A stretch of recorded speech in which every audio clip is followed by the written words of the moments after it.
Assalamualaikum warahmatullahi wabarakatuh. Kami dari kelompok 5B akan mempresentasikan jurnal yang sudah kami resum. Terima kasih kepada Bapak Dr. Apri Arisandi, SPI MSI, selaku dosen mata kuliah Bioteknologi Kelautan Universitas Trunojoyo Madura yang sudah memberikan kami tugas ini.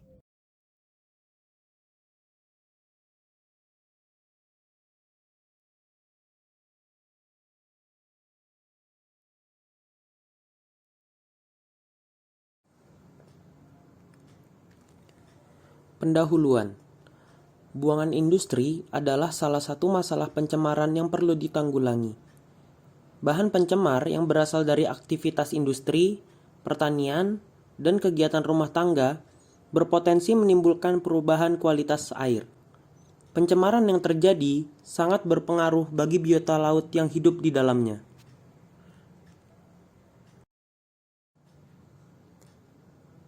Timbal.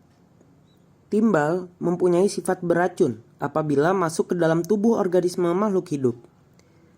Timbal dapat mencemari udara, air, tanah, tumbuhan, hewan, bahkan manusia karena bersifat karsinogenik.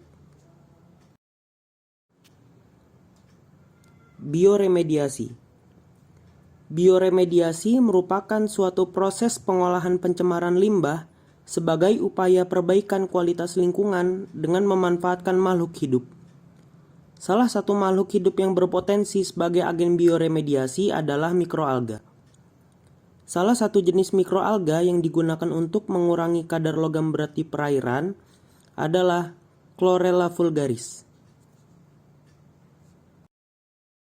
Metode penelitian, waktu dan tempat. Penelitian ini telah dilaksanakan dari bulan April sampai Juli 2019 di Laboratorium Pusat Teknologi Lingkungan atau PTL, Badan Pengajian dan Penerapan Teknologi BPPT, Gedung 820 Geostage, Kawasan Puspitek, Serpong, Tangerang Selatan. Pengambilan sampel air laut di area pelabuhan Kali Adem, Muara Angke, Jakarta Utara. Dan uji ECP-DES atau Inductively Coupled Plasma Optical Emission Spectrometer dilakukan di Laboratorium SIG atau Saraswanti Indo Genetics Bogor. Metode yang digunakan adalah metode eksperimen di laboratorium menggunakan rancangan acak lengkap atau RAL dengan satu perlakuan konsentrasi Pb dengan 3 taraf yaitu 1 ppm, 5 ppm, dan 10 ppm dengan 3 kali pengulangan tanpa penambahan Pb. Prosedur penelitian 1. Melakukan sterilisasi alat dan bahan agar bebas dari mikroorganisme yang tidak diinginkan. 2. Membuat medium tumbuh mikroalga menggunakan metode WALN. 3. Persiapan logam berat timbal atau PB menggunakan rumus yaitu V1N1 sama dengan V2N2, di mana keterangannya F1 merupakan volume larutan stok yang akan digunakan, N1 konsentrasi larutan stok, V2 volume larutan uji, N2 konsentrasi larutan uji yang akan dibuat. 4.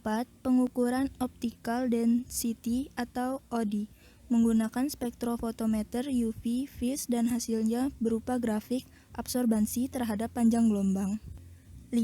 Penyemplingan dan perhitungan biomasa menggunakan rumus PB sama dengan W1 dikurangi W0 per V. 6. Pengambilan data kemampuan bioremediasi dengan menggunakan rumus EFF sama dengan C0 min C1 per C0 dikali 100.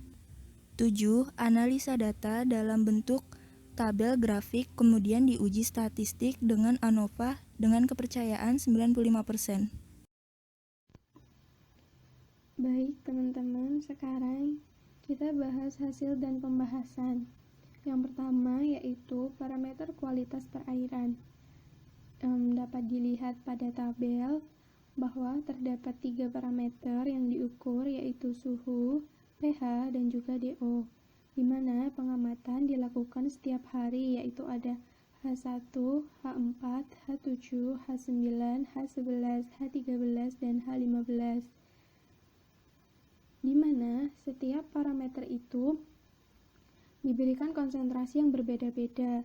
K yaitu sebagai kontrol tanpa ditambahkan Pb, A ditambahkan Pb sebanyak 1 ppm, B ditambahkan Pb sebanyak 5 ppm, dan C ditambahkan Pb sebanyak 10 ppm.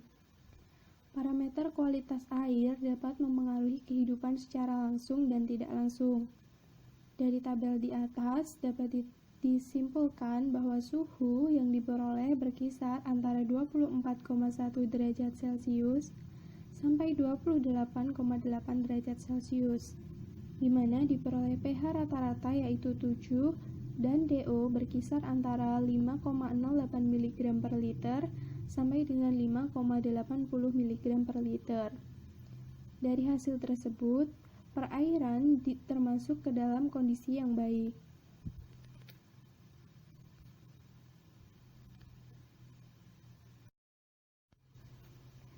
Berdasarkan hasil pengamatan parameter kualitas air, suhu sudah memenuhi kriteria Sevulgaris, di mana suhu mencapai 25-30 derajat Celcius.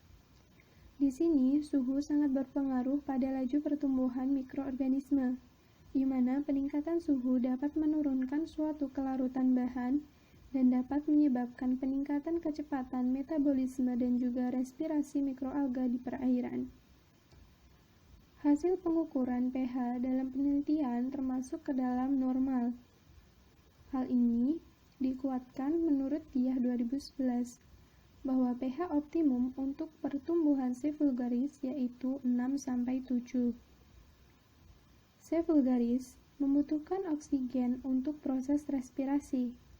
Hasil pengukuran DO atau kadar oksigen terlarut menunjukkan kondisi yang baik, di mana selama penelitian berkisar antara 5,08 sampai 5,80 mg per liter, sehingga sesuai dengan kebutuhan C. vulgaris. Sedangkan DO dengan kadar yang kurang dari 3-5 mg per liter termasuk ke dalam kurang produktif, dan DO dengan kadar 5-7 mg per liter membuat produktivitas yang cukup tinggi, dan di atas 7 mg per liter membuat produktivitas yang sangat tinggi.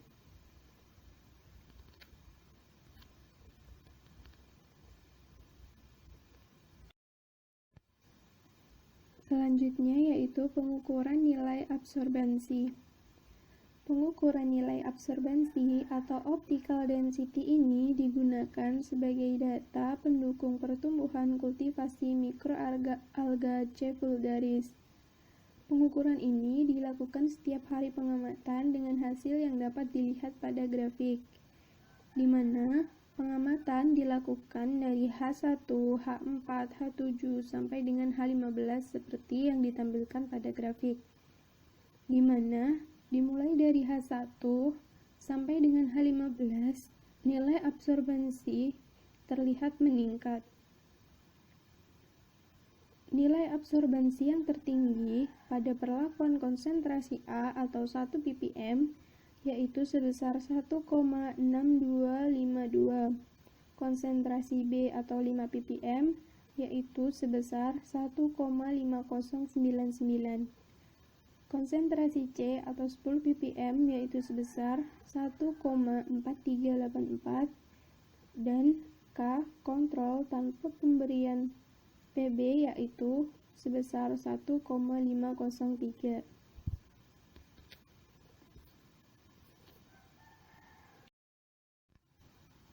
Selanjutnya yaitu perhitungan biomasa C. vulgaris. Perhitungan biomasa C. vulgaris dilakukan untuk mengetahui perkembangan biomasa dari C. vulgaris itu sendiri. Biomasa C. vulgaris selama 15 hari menunjukkan biomasa yang berbeda di setiap konsentrasi logam Pb yang diberikan.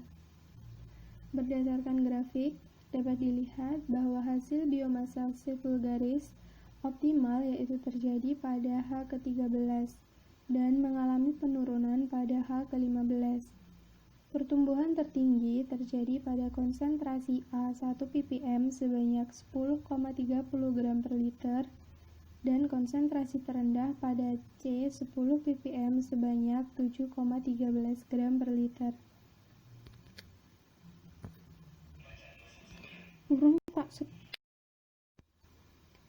Berikut merupakan pertumbuhan Chlorella vulgaris. Laju biomasa pertumbuhan C. vulgaris ini mengalami peningkatan dari hari ke-0 hingga hari ke-13 dan kemudian mengalami penurunan pada hari ke-15. C. vulgaris memiliki pola pertumbuhan yang dimulai dari fase lag yang terjadi pada hari ke-0 sampai ke-4. Kemudian dilanjutkan fase log pada hari ke-4 sampai ke-12. Dan fase kematian terjadi pada hari ke-13 sampai ke-15. Lamanya kultivasi berpengaruh pada nilai OD atau optical density.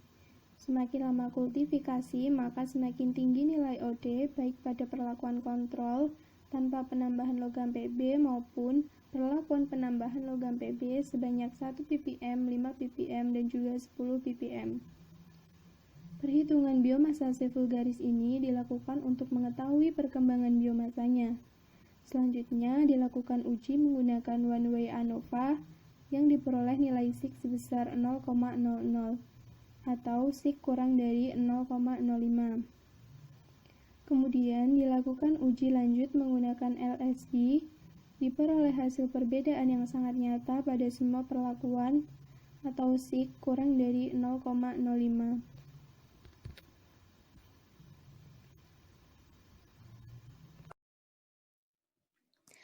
Baik, jadi teman-teman sekarang kita udah sampai pada poin kandungan Pb di media kultur. Untuk hasil penelitiannya ini menunjukkan bahwa analisa kandungan logam berat timbal Pb pada media kultur mengalami penurunan. Dalam diagramnya kita bisa lihat ya bahwa penambahan konsentrasi Pb ini mempengaruhi total penyerapannya.